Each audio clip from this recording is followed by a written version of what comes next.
To tell you about a story that the I-Team was the first to tell you about, that rare illness targeting children and possibly linked to COVID-19 has now sadly turned deadly here in New York. State officials say that one child has died from it right here in the city. We know that more are under investigation. 73 other children have fallen ill. News 4 Government Affairs reporter Melissa Russo was the first to report about this. She joins us from the newsroom with the latest today. Melissa. Yeah, Natalie, this story taking a darker turn today. We first reported on the existence of these cases a week ago Tuesday, and nobody was sure what it really was or whether it was related to COVID-19.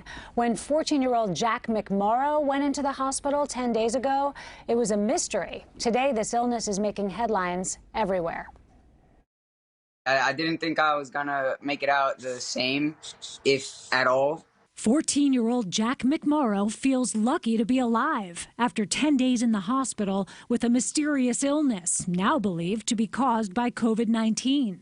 It started with a fever and a rash. It went from my palms and then spread out to like my wrists. I just pray that it doesn't happen to anyone else. But it is happening. Governor Andrew Cuomo announcing today the state now knows of at least 73 children hospitalized with what they're calling multi-system inflammatory syndrome. Tragically, at least one child has died. This is every parent's nightmare, right? Mount Sinai Kravis Children's Hospital confirms the child who died yesterday was a 5-year-old boy in their care. The governor says the state is also investigating additional deaths of children, including one in Westchester involving a 7-year-old boy. Something that every parent who has children at home should pay close attention to. Similar cases are now showing up in New Jersey. Doctors there tell us they're seeing a significant jump in cases with similarities to the autoimmune inflammatory illness known as Kawasaki disease. Through Kawasaki syndrome, requiring admission to an ICU, we may see once every 3 to 4 years. Dr. Jennifer Owensby says she's treated 5 children in just the past 3 to 4 weeks at the pediatric ICU at the Bristol-Myers Squibb Children's Hospital in New Brunswick. All 5 showing signs of heart failure, all 5 testing positive for COVID-19 or antibodies. They were all previously healthy, normal, healthy kids who then become critically ill. Doctors believe these children, including Jack, have developed an overactive immune response several weeks after being exposed to COVID. And when it hits, doctors say it's not subtle. Symptoms include several days of fever, rash, vomiting and diarrhea, and swollen hands and feet. Your home feels like heaven. Jack says he's never been so grateful to be at home. My first thing, I hugged my mom and went in the shower. It was the best shower I've had in my entire life.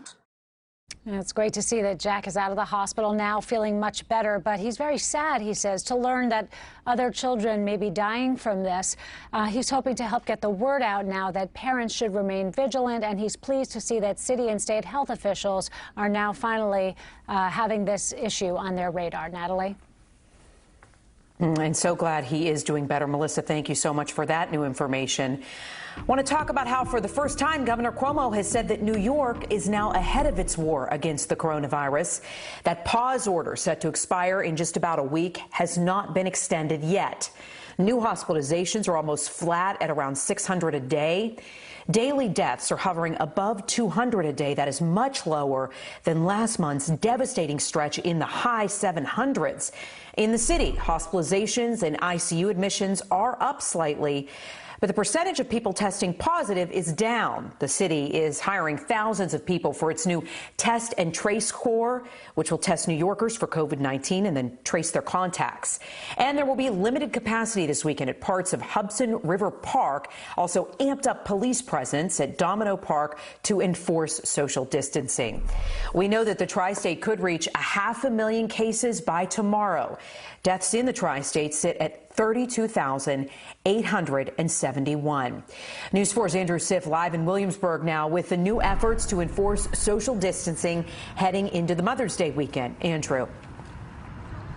Right, Natalie, certainly not an issue today because the weather is subpar, so you don't have big crowds in the park. So we'll talk a little more about that in a moment. But first, city and state officials trying to keep the momentum and keeping New York's fight against the coronavirus headed in the right direction.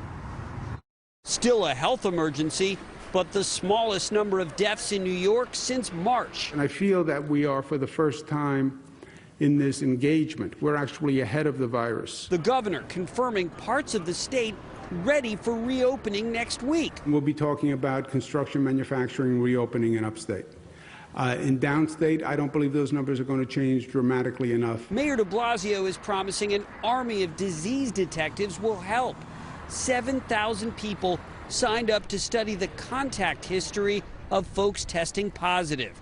In the meantime, social distancing and face coverings are the way we live now. But as the weather gets better, too many people, too close together. The mayor today ordering crowd control at 3 locations: Pier 45 and 46 in the West Village and Domino Park in Williamsburg. Those Hudson River piers were relatively empty today when Chopper 4 flew overhead, but on a sunny weekend, people magnets. We're going to have the NYPD limiting the number of people go in. At Domino Park, the signs say keep this far apart. But just days ago, that was far from reality. Approaching the park and seeing how many people was here, it really freaked me out. Today, News 4 asked the mayor why crowd control. I'm wondering why that's the policy as opposed to a more strict message that New Yorkers simply not go out for long. The fact is, if we're going to get people to adhere to everything else, Andrew, we've got to have some balance in the equation. The mayor also said something else today that raised eyebrows. He said that testing and tracing operation will be led by the Health and Hospitals Corporation and not his health department. The city council speaker, Corey Johnson, said he's going to hold hearings about that. We're live in Brooklyn. Andrew Siff, News 4 New York. All right, Andrew, thanks for the update. Let's talk about Connecticut now, where Governor Lamont said that restaurants, offices, retail and personal services businesses will be allowed to reopen on May 20th. Tonight, he laid out the rules to reopen. That includes a lot of special restrictions to help maintain the social distancing, even banning hair dryers in salons. Lamont says the number of Connecticut residents hospitalized with COVID-19 just keeps on dropping. But officials did report 77 new deaths today and 627 new confirmed cases. That means the death toll is now over 2,800. The total number of cases is now above 32,000. All major indicators are down in the state of New Jersey. Good news there. However, the death toll is still rising. 162 new recorded deaths, almost 2,000 new cases. The nursing homes there are still seeing a rise in cases and in deaths. Now, as the number of hospitalizations flattened there, Governor Murphy says the field hospital at the Meadowlands will close this weekend. And he talked today about creating a plan to reopen businesses in New Jersey. It's a restart and recovery advisory council that will focus on helping the state's economy. Another sign of progress, Hoboken reopened several of its parks today, and officials there say that facilities like bathrooms will still stay closed. Now to the south, where shore towns in New Jersey are opening access to their beaches. But important to note here, this is not an all-access pass. There are some changes and some restrictions you should know about. Brian Thompson has the story from Belmar. Call it a glass half full, glass half empty summer ahead. Certainly for restaurants such as McClune's Pier House in Long Branch, finally reopening for takeout with some of that federal PPP money. Good news for sous chef Vincent Morris. What did it feel like to walk through the door this morning? Incredible. Being back to work, getting ready to prepare food for everybody. But with social distancing requirements on boardwalks and on beaches, the crowds won't be here as in past summers. And restaurants don't even know if they can serve inside yet. I think, sadly, a lot of people are not going to be able to survive this. A lot of restaurants are going to go out. They just are. Asbury Park restaurants don't even have the benefit of an open boardwalk yet. These boards still boarded up, though the beach is open. Bradley Beach opened its boardwalk last weekend, but to keep people from loitering, taped over all its benches. There was more drastic action in nearby Avon by the sea. No tape on the benches here. They were simply removed. The same was true in Belmar, where these barrels were put out today to emphasize social separation. The decision to reopen the boardwalk coming after officials saw scenes like this last weekend with people walking in the street.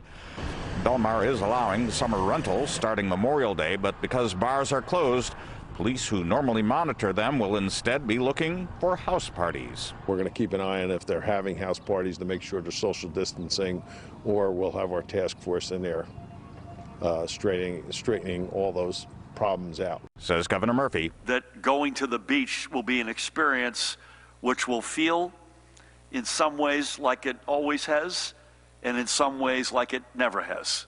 Brian Thompson, News 4 New York.